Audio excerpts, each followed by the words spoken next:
बादल गरजे, बामनी गाज लेकर आई। पंडिताइन घर घर जाकर महिलाओं को गर्ज का धागा बांटती थी। जब भादों के महीने में घोर गर्जना से बादल गरजते थे, तब महिलाएं अपनी कुल देवी से अपने परिवार की सुख संपत्ति, संतान, विवाह इत्यादि की मंगल कामना कर घोर गरज का धागा बांधती थी। गर्जा माई का व्रत और पूजा आजकल बहुत कम ही लोग जानते हैं, पर हम कुछ ने अपने घरों में अपनी दादी नानी, माँ बहनों, ससुराल में सबको करते देखा है। इस कथा को सुनकर हो सकता है आप सबको भी अपने घरों की याद आ जाए कि कैसे आपके परिवार में भी ये गर्जा माई के मीठे रोट बनते थे। हो सकता है आपके यहाँ हलवा या खीर बनता हो। जिसके यहाँ भी ये गरज धागा खोलते हैं, कृपया नीचे गर्जा माता की जय लिखकर बताएं कि आप ये व्रत कैसे करते हैं। तो मेरे प्यारे श्रोताओं, आप सभी का माँ की धरोहर चैनल पर स्वागत है। इस व्रत को महिलाएं अपने पति, भाई व पुरुष वर्ग से छुपा कर करती हैं। एक माँ, बहन, भाभी, सास सभी अपने परिवार में सुख समृद्धि चाहती हैं। यह पूजा हमारी कुल देवी को समर्पित है। घर में संतान, पुत्र पुत्री चाहती हैं व अपने बच्चों के विकास से जुड़े पढ़ाई लिखाई, नौकरी व विवाह जैसे मांगलिक कार्य होते रहें। इसके लिए महिलाएं समय समय पर पूजा, व्रत इत्यादि करती हैं। प्राचीन समय से ही इस व्रत का विधान है। इस व्रत में महिलाएं कच्चे सूत का धागा अपने कान के कुंडल में, चूड़ी कंगन में या चोटी में भादों की गर्जा माई से मंगल कामना कर बांध लेती हैं, जिससे इस पर किसी की निगाह न पड़े व टोक न लगे। धागा बांधने के तीसरे, पांचवें, सातवें दिन इस व्रत को करके धागा खोलती हैं। इसमें गोबर मिट्टी का ढक्कन वाला छोटा सा बर्तन बनाया जाता है। गर्जा माई का दीवार पर फोटो बनाते हैं। हाथ में दूब, घास, चावल या गेहूं लेकर मोहल्ले की सभी महिलाएं एक साथ एकत्रित होकर इस कथा को सुनती हैं। सुबह महिलाएं बाल धोकर, स्नान कर, स्वच्छ वस्त्र धारण कर 1.25 किलो गुड़ आटे के रोट बनाती हैं। कहानी सुनकर गाय व कन्या के नाम का भी रोट निकालकर सभी महिलाएं एक एक करके गरज का धागा खोलकर रोट के छोटे छोटे टुकड़े जल के साथ गोबर बने बर्तन में रखती हैं। वह हाथ में जल लेकर व रोट के छोटे छोटे टुकड़े लेकर गरज खुले खुले, बाकी महिलाएं सब कहती हैं। ऐसा 3 बार करती हैं। ये टुकड़े ऐसे ही निगलते हैं, इनमें दांत नहीं लगाते हैं, इसलिए छोटे छोटे टुकड़े करके ही इनको खाते हैं। फिर गोबर के बर्तन का गोबर से बना ढक्कन लगाकर किसी वृक्ष, नदी या किसी गमले की मिट्टी के नीचे दबा देते हैं, इसी कामना के साथ कि हे ईश्वर, हमारे घर परिवार में मंगल कार्य होते रहें। गर्जा माई बादल की गरज के साथ मंगल कार्य करे, रूठे तो बिल्कुल भी नहीं। हाँ, जब मंगल कार्य होते हैं, विवाह, संतान, मकान इत्यादि, तो हम ये गरज रोट दुगने करके माता को खुश करके शुक्रिया करते हैं।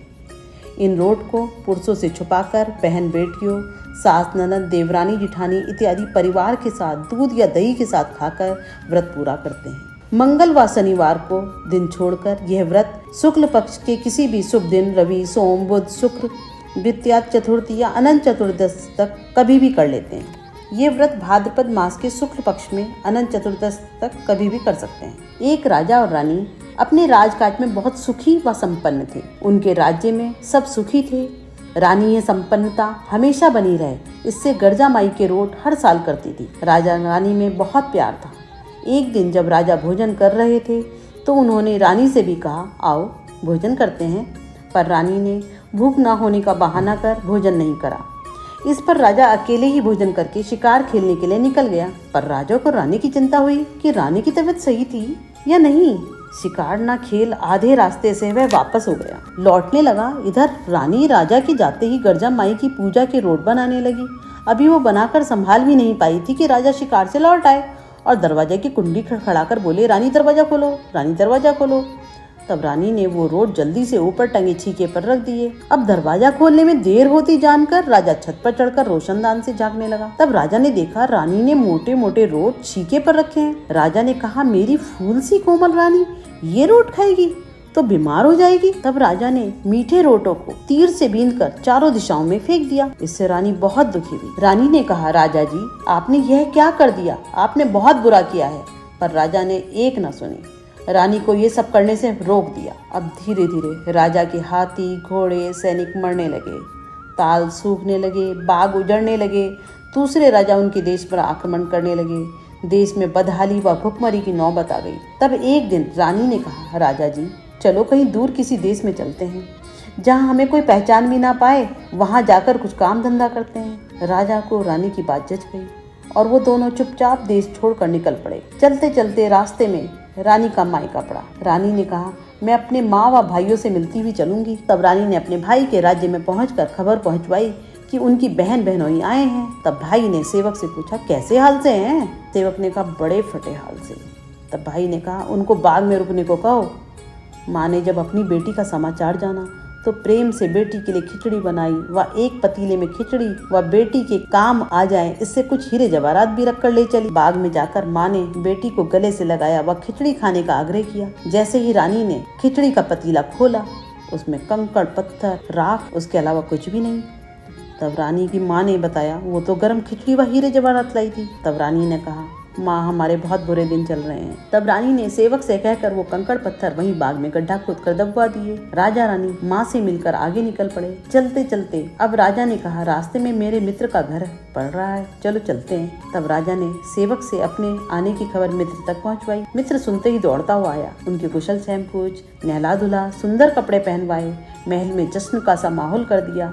खूटी खूटी सोने के हार टांगे, बहुत अच्छे अच्छे स्वादिष्ट व्यंजन बनवा भोजन करवाया। रात को जब राजा रानी प्रसन्न मन हो सोने के लिए बिस्तर पर लेटे, तब रानी ने देखा कि उनके कमरे में जो हार टंगा है उसको खूटी निगल रही है। तब रानी ने राजा को जगाकर कहा, राजा जी, यहाँ से जल्दी चलो, वो देखो खूटी हार निगल रही है। आपके मित्र की पत्नी मुझे चोर समझेगी। तब दोनों ने अपने पुराने कपड़े बदले व चुपचाप घर से निकल गए। फिर दूर देर तक चलते रहे। रात बीत गई, दिन भी काफी चढ़ गया था। रानी थक कर बोली, अब यहीं कहीं रुक जाते हैं, यहीं डेरा जमा लो, आगे चला नहीं जा रहा है। तब राजा रानी एक नदी किनारे रुक गए।